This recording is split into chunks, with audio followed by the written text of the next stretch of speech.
आज गिरीश महाजन यांच्या उपस्थितीमध्ये भाजपमध्ये प्रवेश करणाऱ्या मनसे आणि ठाकरेंच्या नाशिकमधील शिलेदारांनी काल मात्र ठाकरे बंधूंच्या युतीचा आनंद साजरा करत मोठा जल्लोष केला होता।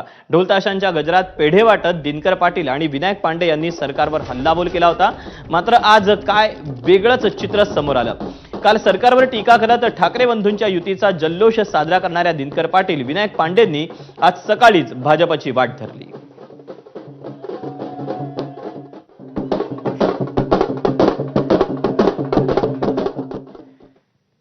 दिनकर पाटील आणि विनायक पांडे यांनी काल जल्लोषावेळी आणि आज भाजपात प्रवेश करताना काय प्रतिक्रिया दिली ती आपण पाहूया।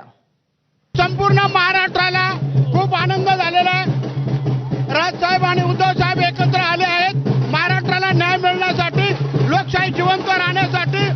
आज दिवाळी साजरी होते या महाराष्ट्रामध्ये। यापुढे असंच वातावरण राहणार। सर्व जाती धर्माची माणसं राजसाहेब आणि उद्धव साहेबांवर राहणार। आता तिथं आताशी निवडणूक लागणार होती, पण आता विकासासाठी हा निर्णय घेतला। आता निर्णय झालाय। आपण काल सुपडा साफ मी काय बोललो, काय राहिलो, आता तो विषय घेऊ नका। आता भारतीय जनता पार्टीत फक्त विकासासाठी चाललोय, कोणावर नाराज नाही, नव्हतो, यापुढे नाही। खऱ्या अर्थाने दोघं भाऊ मराठी माणसाच्या हक्कासाठी जे एकत्रित आले।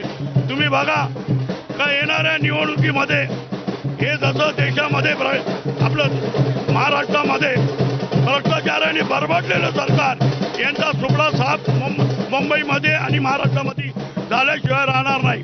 काल तुम्ही जल्लोषामध्ये म्हणत होतात की ठाकरे बंधू संपूर्ण महाराष्ट्रामध्ये सत्ताधाऱ्यांचा भाजपचा सुपडा साफ करणार आणि आज त्याच भाजपात तुम्ही चाललाय। आता आम्ही करू सुपडा साफ। कोणाचा?